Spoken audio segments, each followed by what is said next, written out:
میں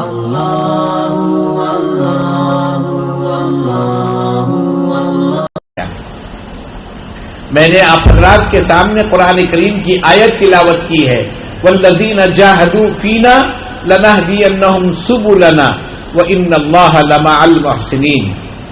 عزیز دوستو، سب سے پہلا جملہ اللہ تبارک و تعالی نے جو فرمایا ہے والذین جاہدوا فینا،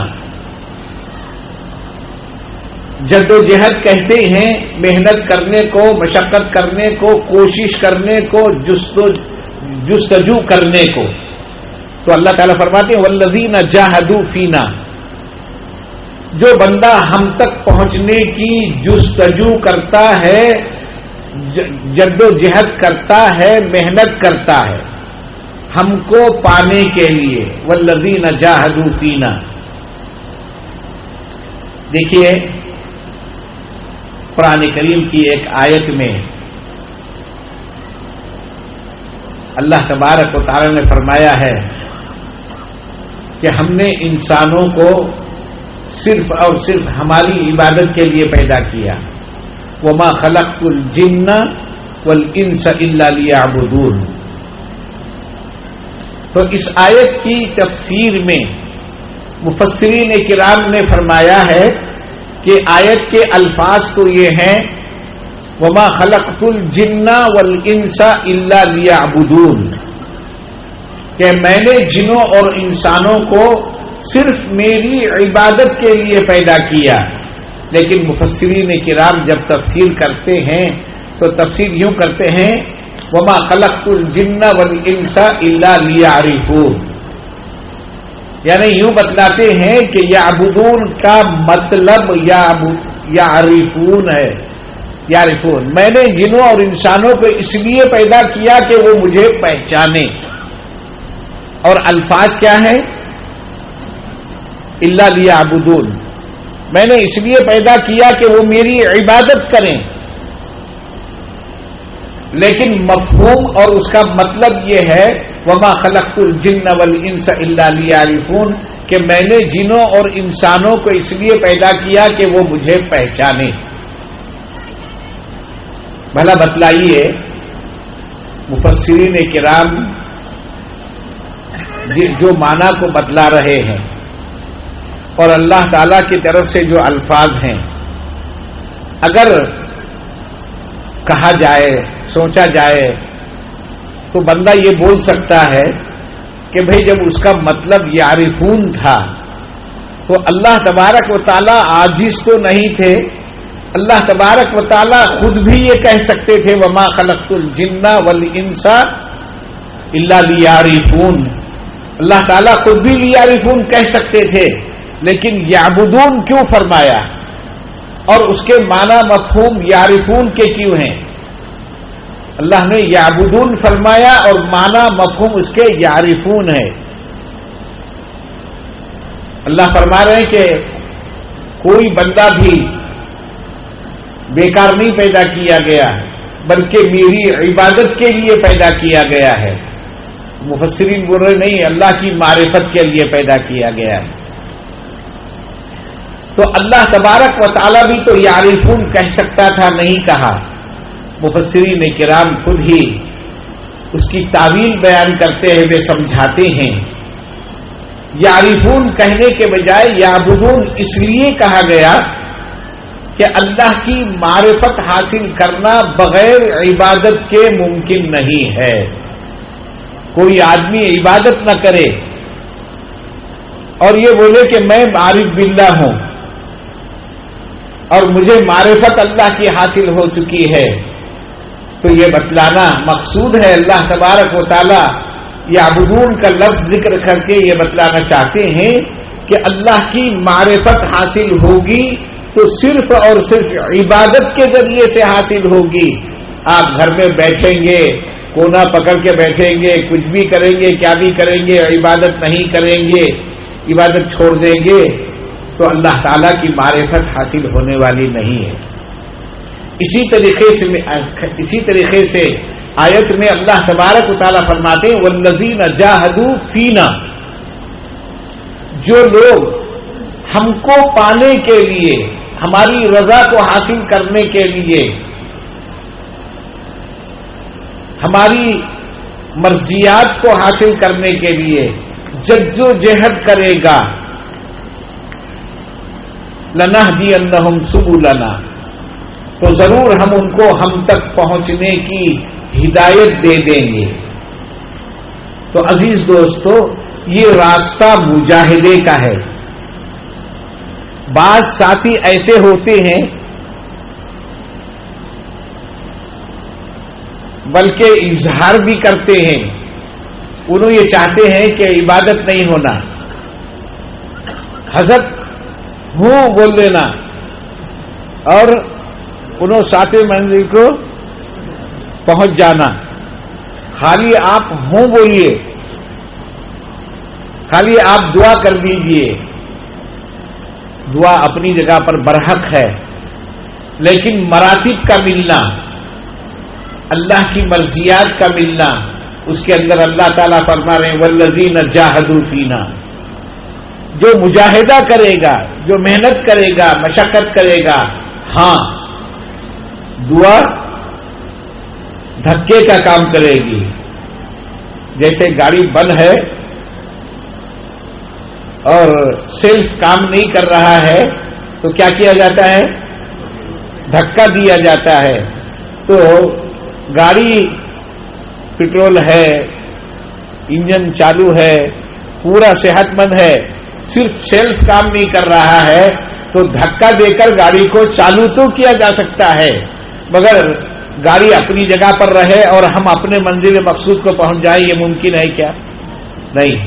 تو دعا دھکے کا کام کرتی ہے، بہرحال بغیر مجاہدے کے اللہ تبارک و تعالیٰ کی محبت حاصل ہونے والی نہیں، اللہ ملنے والا نہیں، اور بغیر مجاہدے کے تزکیہ ہونے والا نہیں۔ اللہ تعالیٰ فرماتے ہیں والذین جاہدوا فینا لنہدینہم سبلنا،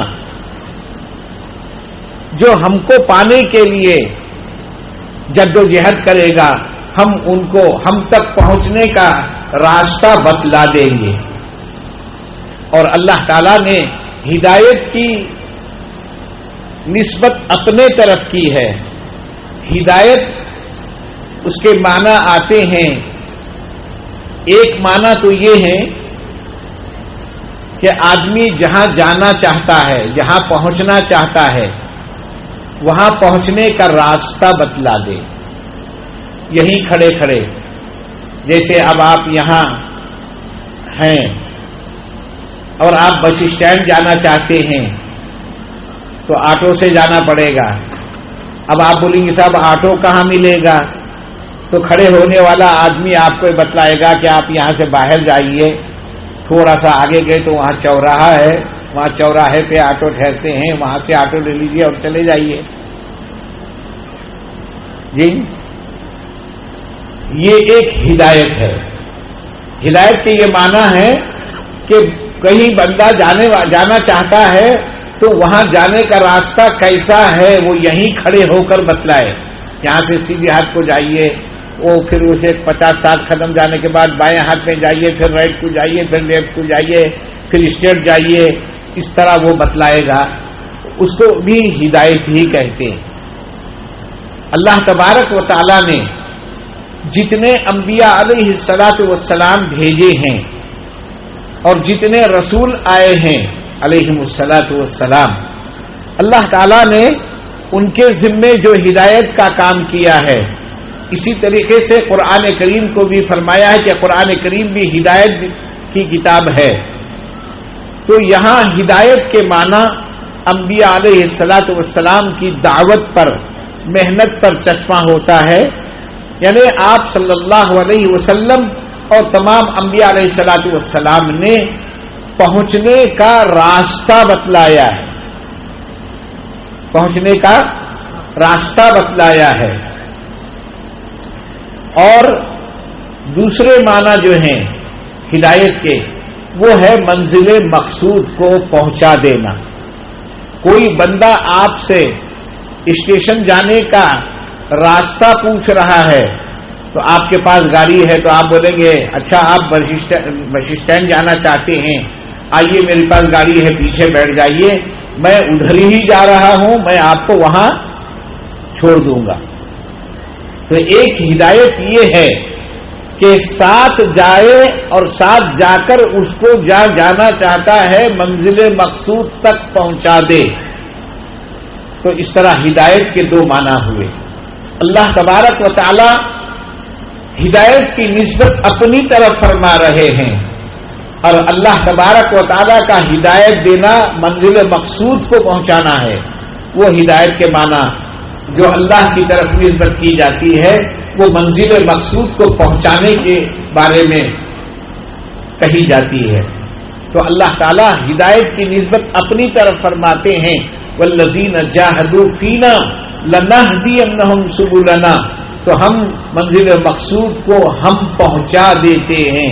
یہ معنی ہوئے، منزل مقصود کو ہم پہنچا دیتے ہیں، اور جو جد و جہد نہیں کرتے وہ تو وہیں رہتے ہیں جہاں پر ہیں۔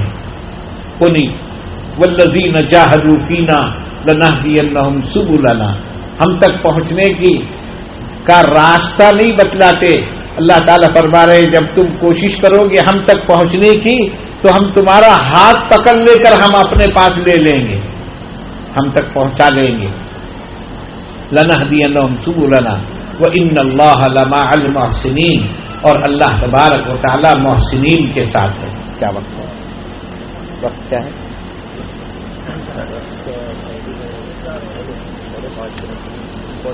پونے 4 ہے نا؟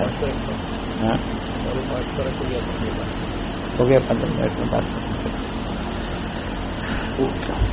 وَإِنَّ اللَّهَ لَمَعَ الْمُحْسِنِينَ، اور اللہ تعالیٰ فرماتے ہیں بے شک اللہ محسنین کے ساتھ ہے۔ محسنین عام اعتبار سے محسن کا ترجمہ، محسنین کا ترجمہ نیکی کرنے والے، عام طور پہ یہ ترجمہ کیا جاتا ہے، لیکن محسنین کے معنی بہت اونچے ہیں۔ اللہ کے رسول صلی اللہ علیہ وسلم صحابہ کرام کے ساتھ تشریف فرما ہے۔ ایک اجنبی آدمی، صحابہ کرام موجود ہیں، صحابہ کرام میں سے کوئی بھی ان کو نہیں پہچانتا، وہ اللہ کے رسول صلی اللہ علیہ وسلم کی خدمت میں آئے اور بالکل قریب ہو کر بیٹھ گئے۔ صحابہ کرام کبھی اتنا قریب ہو کر نہیں بیٹھا کرتے تھے۔ صحابہ کرام کو بڑا تعجب ہوا کہ یہ بندہ کون ہے، اجنبی ہے، شاید یہ آپ صلی اللہ علیہ وسلم کے مرتبے مقام کو پہچانتا نہیں، اتنا قریب بیٹھ گیا، یہاں تک کہ گھٹنے سے گھٹنے لگا کر، ران سے ران لگا کر بیٹھ گیا اور آپ سے سوال کر رہا ہے، مل ایمان، ایمان کیا ہے؟ اللہ کے رسول صلی اللہ علیہ وسلم نے ایمان کے بارے میں بتلایا کہ ایمان یہ چیز ہے جیسے ہم آمنت باللہ ورسولہ، آمنت باللہ وملائکتہ وکتبہ ورسولہ والیوم الآخر والقدر خیرہ وشرہ من اللہ تعالی والبعث بعد الموت، کہ خیر اور شر اللہ کی طرف سے ہے، اللہ کے فرشتے برحق ہیں، اللہ کی نازل شدہ کتابیں، اللہ کے رسول وہ سب کے سب برحق ہیں، یہ ایمان ہے۔ آپ نے بتلایا تو وہ شخص جو سوال کرنے والا تھا اس نے کہا کہ آپ نے بالکل صحیح فرمایا، صدقتا۔ دوسرا سوال کیا، مل اسلام، اسلام کیا ہے؟ تو حضرت سرکار دو عالم صلی اللہ علیہ وسلم نے اسلام کے 5 ارکانوں کو بیان کیا۔ چونکہ وہ شخص کہنے لگا صدقہ، آپ نے بالکل صحیح فرمایا۔ تیسرا سوال کیا، مل احسان، احسان کیا ہے؟ اللہ کے رسول صلی اللہ علیہ وسلم نے فرمایا احسان یہ ہے ان تعبد اللہ کأنک تراہ فإن لم تکن تراہ فإنہ یراک۔ احسان یہ ہے کہ تم اللہ کی عبادت اس طریقے پر کرو کہ گویا کہ تم اللہ کو دیکھ رہے ہو، اللہ کو دیکھ کر اللہ کی عبادت کر رہے ہو۔ فَإِن لَّمْ تَكُن تَرَىٰ فَإِنَّهُ يَرَاكَ، اگر تمہاری کیفیت یہ نہیں بن سکی کہ میں اللہ کو دیکھ کر اللہ کی عبادت کر رہا ہوں، تو کم سے کم تمہاری یہ کیفیت بن جائے کہ اللہ مجھ کو دیکھ رہا ہے۔ جیسے نماز کی ہماری کیفیت یہ ہوتی ہے، نہ ہمارے اللہ کے دیکھنے کا تصور ہم کو قائم ہوتا ہے، نہ اللہ کے دیکھنے کا تصور قائم ہوتا ہے، بلکہ نماز پڑھنے کے لیے اللہ اکبر تکبیر تحریمہ باندھ کے ہاتھ باندھتے کے ساتھ ہی دوسری کیسٹ شروع ہو جاتی، جتنی چیزیں بھولے تھے وہ ساری چیزیں اس وقت یاد آ جاتے ہیں جی۔ تو ایک صاحب کہنے لگے مولانا میں تجربہ کیا، بولے 2 مقامات پر بھولے ہوئے چیزیں یاد آتے ہیں، ایک تو تکبیر تحریمہ باندھتے کے ساتھ ہی بھولے سے چیزیں آتی، دوسرے باتھ روم میں گئے تو آتی کرتی۔ باہر آدمی وہ پوری کوشش کر کے وہ ان کا کسی کا نام معلوم کرنا، کوئی چیز معلوم کرنا کوشش کرتا کرتا کرتا کرتا یاد نہیں آتی، بیت الخلاء میں گئے تو یاد آتی کہتے، ایک سوئی وہاں رہی تھی، نماز 2 جگہ ایک سوئی رہتی، یا تو بیت الخلاء میں یا نماز میں۔ تو عزیز دوستو، نماز کی کیفیت یہ بنے کہ اللہ مجھ کو دیکھ رہا ہے، پہلی کیفیت اللہ مجھ کو دیکھ رہا ہے، میں اللہ کے سامنے کھڑا ہوں، میں اپنے رب کی اللہ کی عبادت کر رہا ہوں، یہ تصور ہو اور ساری چیزوں کی طرف سے دماغ ہٹ جائے، بس اللہ دیکھ رہا ہے اور میں اللہ کے سامنے عبادت کر رہا ہوں۔ پوری نماز ہونے تک کے یہ تصور اگر قائم ہے تو اس کو احسان کہا جاتا ہے۔ احسان حسن سے ہے، حسن کے معنی آتے ہیں سنوارنا، بنانا، خوبصورت بنانا، حسن کے معنی آتے ہیں۔ احسان کے معنی آتے ہیں خوبصورت بنانا، مصدر ہے۔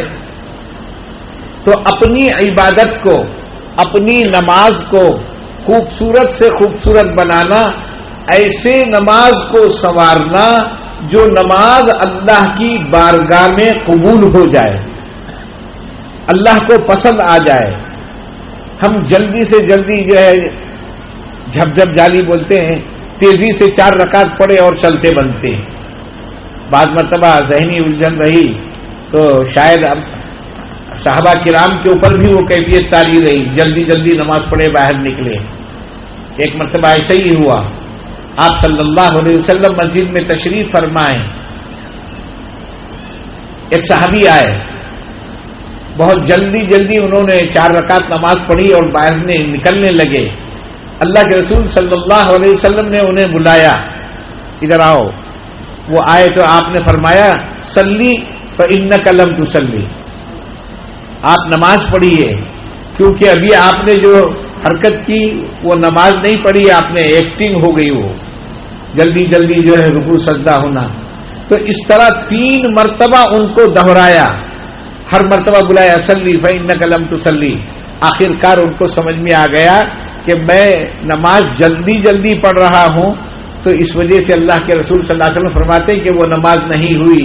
نماز کیسی ہونا چاہیے؟ بالکل اطمینان کے ساتھ، چین کے ساتھ، سکون کے ساتھ، پوری توجہ نماز میں ہو، اللہ مجھے دیکھ رہا ہے، اس بات کا تصور قائم ہو جائے، تو وہ نماز اللہ تبارک و تعالیٰ کی بارگاہ میں قبول ہونے کے قابل ہوتی ہے۔ جو جلدی پڑھ کے باہر نکل گئے، وضو بھی جلدی کرے، کہاں سوکھا رہ گیا، کہاں پانی نہیں پہنچا، اس کی کوئی فکر نہیں، اور جلدی نماز پڑھ لیے چلے گئے، یہ نماز اللہ تبارک و تعالیٰ کی بارگاہ میں قبول نہیں ہوتی، بلکہ وہ نماز اللہ کی بارگاہ میں قبول ہوتی ہے جو پوری توجہ کے ساتھ پڑھی جائے اور پوری نماز میں اللہ تبارک و تعالیٰ کی طرف توجہ باقی رہے۔ حضرت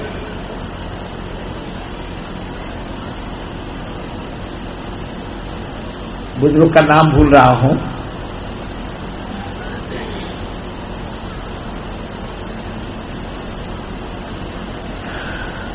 انہوں نے نماز امامت کی.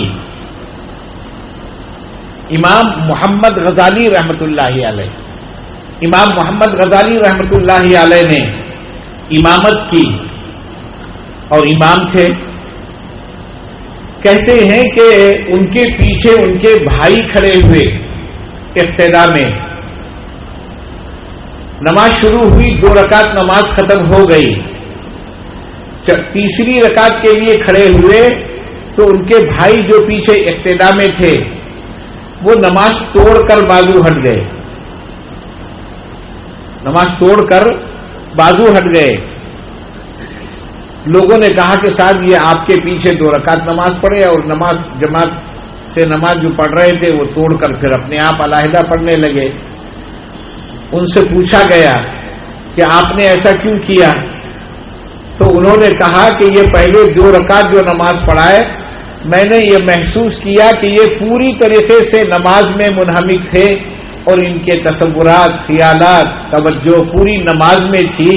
تیسری رکعت میں آئے تو میں نے دیکھا کہ ان کی توجہ نماز میں نہیں ہے، نماز سے ہٹ گئی ہے، اس لیے میں نے نماز کو چھوڑ دیا.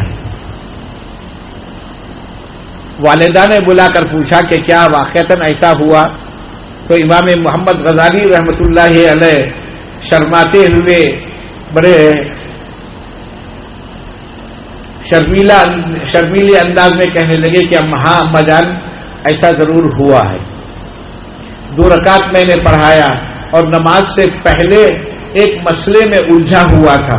تیسری رکعت میں جب کھڑا ہوا تو ہلکا سا وہ اس مسئلے کی طرف توجہ میری چلی گئی.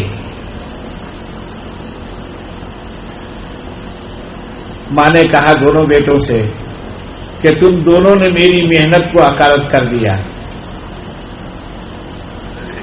امام محمد غزالی جو بڑے بھائی تھے وہ تو بڑے افسوس کے انداز میں سر جھکائے خاموش ٹھہرے رہے، لیکن چھوٹے بھائی امام احمد غزالی تھے. انہوں نے آگے بڑھ کر اماں سے کہا کہ اماں آپ کی محنت ضائع نہیں گئی، ناکارہ نہیں گئی، بلکہ آپ کی محنت کی وجہ سے تو میرے اندر یہ کیفیت پیدا ہوئی کہ میں نماز کے اندر یہ محسوس کیا کہ یہ 2 رکعت نماز پڑھائے تو ان کی پوری توجہ نماز میں تھی، اور جب تیسری رکعت میں گئے تو ان کی توجہ نماز سے ہٹ گئی. میں نے یہ محسوس کیا تو یہ آپ کی محنتوں کا تو اثر ہی ہے. والدہ نے کہا کہ اسی لیے میں کہتی ہوں کہ تم دونوں نے میری محنت کو اکارت کر دیا. وہ بڑا 2 رکعت تو صحیح پڑھایا، تیسری رکعت میں ذہن الجھ گیا، نماز کی طرف سے توجہ تھوڑی دیر کے لیے چند سیکنڈ کے لیے صحیح ہٹ گئی، تو اس نے میری محنت کو اکارت کر دیا. پوری نماز اس کی توجہ اللہ میں ہونی چاہیے تھی، وہ نہیں ہوئی.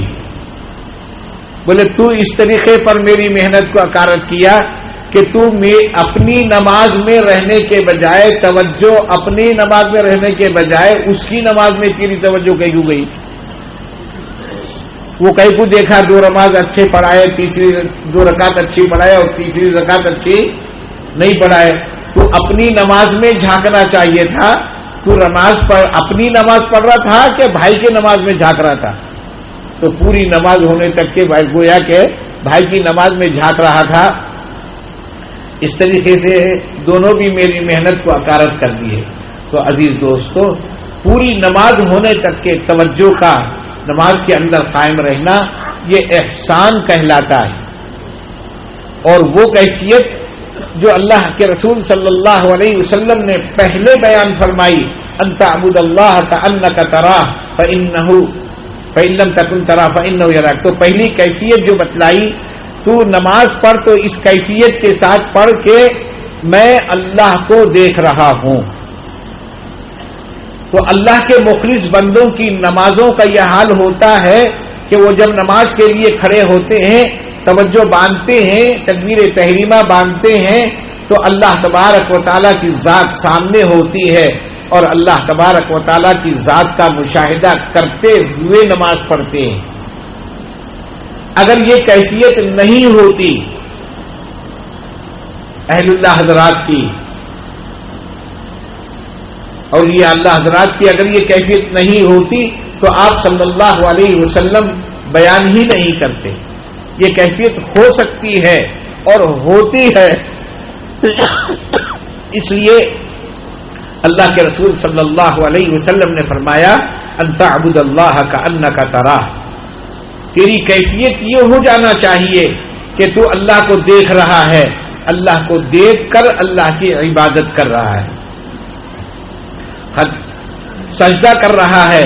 یہ تصور ہونا کہ اللہ میرے سامنے کھڑا ہے, میں اللہ کے قدموں میں سر رکھ رہا ہوں, یہ کیفیت ہونا, اس کو احسان کہا جاتا ہے. یعنی اپنے ہر عمل کو ایسا سنوارنا کہ وہ اللہ کی بارگاہ میں. یہ تو میں نے نماز کی شکل بتلائی, لیکن بندہ جو بھی عبادت کرے اس کو ریا اور دکھاوے سے, ہر قسم کے ایسے عمل سے کہ جس کی وجہ سے عمل بیکار ہوتا ہو, وہ ساری چیزوں سے پاک صاف کر کے صرف اور صرف خالص اللہ کے لیے. زبان سے تو ہم بولتے ہیں 4 رکعت نماز پڑھتا ہوں خاص واسطے اللہ کے, لیکن ہر جگہ واسطے اللہ کے نہیں ہوتا. حضرت مولانا یونس صاحب رحمۃ اللہ علیہ جماعت کو رخصت کرتے ہوئے ایک مرتبہ بتا رہے تھے, عثمان آباد میں ہم بھی موجود تھے, تو حضرت نے فرمایا کہ دیکھو نئے نئے ساتھی جماعت میں جڑتے ہیں. اب آپ پرانے ساتھی تہجد کے لیے اٹھیں گے 4 بجے رات کے, اور پھر جو سوئے ہوئے ہیں ان کو جگائیں گے, ہلکا سا ہلا کر اگر ان کو جگائے تو وہ جاگیں گے اور اٹھ کر دیکھیں گے اور سو جائیں گے, تو کچکچا کے دبائیں گے, انہوں بے چین ہو کے اٹھ جانا. ایسا مت کرنا, اٹھاؤ, اٹھ گئے ٹھیک ہے, نہیں تو ان کے حال پر چھوڑو. کیسے تیسے وہ وقت تو گزار لیں گے, لیکن بعد میں بولیں گے بہت مشکل مسئلہ ہے بھائی 4 بجے رات کے اٹھو. اور پھر اس وقت کیا ہوگا, آپ ان کو ایسا دبا کے کہ مجبور ہو کر وہ اٹھ جانا, ایسا دبائیں گے تو وہ اٹھ جائیں گے. وضو کر کے جب رکعت باندھیں گے تو 2 رکعت تہجد ادا کرتا ہوں واسطے زبردستی کے, منہ میرا کعبہ شریف کی طرف. تو حضرت نے فرمایا کہ واسطے زبردستی والا مطلب نہیں, معنی نہیں ہونا, واسطے اللہ تعالیٰ کے. تو جو نیت ہم کرتے ہیں کہ ہم اپنا عمل اور اپنی نماز اللہ کے لیے کر رہے ہیں, تو کسی کے دیکھنے کا اور نہ دیکھنے کا کوئی تصور ہی پیدا نہیں ہوتا. حضرت کعب رضی اللہ تعالی عنہ سے ایک صحابی نے پوچھا کہ اخلاص والا عمل کی کیا کیفیت ہوتی ہے, اخلاص والے عمل کی کیفیت کیا ہوتی ہے. تو حضرت کعب رضی اللہ تعالیٰ عنہ نے سمجھایا کہ اخلاص والی کیفیت یہ ہوتی ہے کہ اگر تم بکریاں چرا رہے ہو, بکریاں چرا رہے ہو اور نماز کا وقت آ جائے, نماز کا وقت آ جائے تو آپ بکریوں کو ایک جگہ چھوڑ دے کر آپ نماز پڑھیں گے, تو اب آپ کے نماز میں یہ خیال آتا کیا میں نماز پڑھ رہا ہوں, میری بکریاں میرے کو نماز پڑھتے ہوئے دیکھ رہے. نہیں بولے جانور کے تعلق سے کیسا سوچیں گے, بکریاں دیکھ رہے. اسی طرح سمجھو کہ یہ دنیا ساری جو ہے میرے حق میں بے جان ہے, وہ دیکھے تو کیا اور نہیں دیکھے تو کیا. جس طرح جانور چراتے ہوئے چرواہا نماز پڑھتا ہے, اس کے ذہن میں یہ خیال نہیں آتا کہ بکریاں دیکھ رہی ہیں تو نماز پڑھتے ہوئے تمہارے بھی ذہن میں کہ لوگ مجھے نماز پڑھتے ہوئے دیکھ رہے ہیں, اس کا خیال نہیں آنا. یہ خلوص کی کیفیت ہے. اس طریقے سے نماز ادا ہونی چاہیے. وَإِنَّ اللَّهَ لَمَعَ الْمُحْسِنِينَ. تو مطلب یہ ہوا کہ تزکیہ اتنا ضروری ہے. اللہ تعالیٰ فرماتے ہیں احسان کی کیفیت جو اپنے اندر پیدا کیا اللہ اس کے ساتھ ہے. جو محسن نہیں ہے, صاحب احسان نہیں ہے, احسان کی کیفیت والا نہیں ہے, تو اللہ تبارک و تعالیٰ فرما رہے کہ میں ان کے ساتھ نہیں ہوں. تو عزیز دوستو, یہ سبق, یہ راستہ اللہ کو پانے کے مجاہدے کا ہے. ہر چیز پکی پکائی مجھے مل جائے، حضرت سر پہ ہاتھ رکھ دیں مسئلہ حل ہو جائے، معرفت خداوندی حاصل ہو جائے اور ساتھ آسمان پر پہنچ جائیں، یہ ہونے والا نہیں ہے۔ اللہ کی مرضی ہوتی ہے، اللہ کی مرضی ہوتی ہے۔ اللہ تبارک و تعالیٰ کا بھی معاملہ ایسا ہی ہے۔ اللہ تبارک و تعالیٰ بھی ہر بندے کو محنت کی طرف راغب کرتے ہیں، محنت کی طرف راغب کرتے ہیں۔ اللہ یجتبی الیہ من یشاء ویہدی الیہ من ینیب۔ اللہ تعالیٰ کا معاملہ ایسا ہے، جب اللہ تعالیٰ کسی کو اپنا بنانا چاہتے ہیں تو بغیر عبادت کے، بغیر محنت کے، بغیر مشقت کے بنا دیتے ہیں۔ حضرت پیر پاشا نور الحق قادری رحمت اللہ علیہ نیلنگا کے رہنے والے، نیلنگا میں حضرت آرام فرما رہے ہیں، وطن ان کا اودگیر ہے، اور ان کی حضرت رحمت اللہ علیہ کی خانخواہ بھی اودگیر میں ہے۔ خانخواہ ابھی وہاں پر مسجد چل رہی ہے، مسجد خانخواہی کے نام سے مشہور ہے۔ وہ پیدائشی اللہ والے، ان کے والد بھی شاہ محمد قادری رحمت اللہ علیہ، تو وہ پیدائشی بزرگ تھے، ماں پیٹ سے بزرگ تھے۔ جب یہ پیٹ میں تھے، ولادت کا وقت قریب آیا تو تاریخ میں آتا ہے کہ والدہ کے کان میں آواز گونج رہی ہے، میں دنیا میں ننگا نہیں آنا چاہتا، میں دنیا میں ننگا نہیں آنا چاہتا۔ انہوں نے اپنے شوہر شاہ محمد صاحب قادری رحمت اللہ علیہ سے کہا کہ ایسے آواز میرے کانوں میں گونج رہی ہے، جی ایسی آواز میرے کانوں میں گونج رہی ہے۔ تو جب ولادت کا وقت قریب آیا تو حضرت شاہ محمد صاحب قادری رحمت اللہ علیہ نے روئی، کافی مقدار میں روئی کو نگلوایا مسکے کے توسط سے۔ جب حضرت پیر پاشا نور اللہ قادری رحمت اللہ علیہ پیدا ہوئے تو لنگوٹ بنے ہوئے تھے، تاریخ میں بات آتی کہ لنگوٹ بنے ہوئے تھے۔ تو اللہ تبارک و تعالیٰ کا معاملہ وہ ہے کہ کسی کو اپنے طرف کھینچ لینا چاہتے ہیں تو کھینچ لیتے ہیں، سیکنڈوں میں وہ کہاں سے کہاں پہنچ جاتا ہے، لیکن باقی کو تو محنت کرنا پڑتا ہے۔ اس لیے اللہ تعالیٰ نے دونوں شکلیں بتلائی ہیں، وہ ہماری مرضی پر ہے۔ جس کو ہم اپنا بنانا چاہتے ہیں بنا لیتے ہیں، اس کو پتہ بھی نہیں چلتا میں کہاں ہوں، کدھر ہوں، میرے ساتھ کیا معاملہ ہو رہا ہے، پتہ نہیں چلتا۔ اللہ تعالیٰ فرماتے ہیں اللہ یجتبی الیہ من یشاء، اللہ جس کو اپنا بنانا چاہتے ہیں بنا لیتے ہیں، ویہدی الیہ من ینیب، اور اللہ تبارک و تعالیٰ اس کو جو اپنے آپ کو اللہ کی طرف رجوع کرے اپنے تک پہنچنے کا راستہ بتلاتے ہیں۔ تو یہ راستہ احسان کا، اخلاص کی اعلیٰ کیفیت کا راستہ ہے، اور یہ مجاہدے والا راستہ ہے۔ جب ہم مجاہدہ کرتے ہیں تو حاصل ہوتا ہے، آدمی بیٹھ کر صرف بات سن لے اور اس کے بعد اگر مجاہدہ نہ کرے تو یہ چیز حاصل ہونے والی نہیں ہے۔ اللہ تبارک و تعالی ہم سب کو کہی ہوئی باتوں کو سننے اور اپنے معمولات کو جو خاص طور سے اللہ کو پانے کے لیے دیے جاتے ہیں، وہ معمولات کو پابندی کے ساتھ ریگولر کرنے کی توفیق عطا فرمائے۔ دیکھیے، جو بھی عمل ہے، جو سبق آپ لوگوں کو بتلایا جاتا ہے، وہ سبق پورا پابندی سے ہونا لازمی اور ضروری ہے، جبھی جا کر وہ فائدہ مند ہوگا، ثمر آور ہوگا۔ اللہ کے رسول صلی اللہ علیہ وسلم نے فرمایا احب الاعمال الی اللہ ادومها وان قل، تمام اعمال میں سب سے بہترین اعمال جو اللہ تبارک و تعالیٰ کو پسند ہیں وہ یہ ہے کہ جو پابندی سے کیے جائے، پوری پابندی کے ساتھ کیے جائے، چاہے مقدار میں کم ہو۔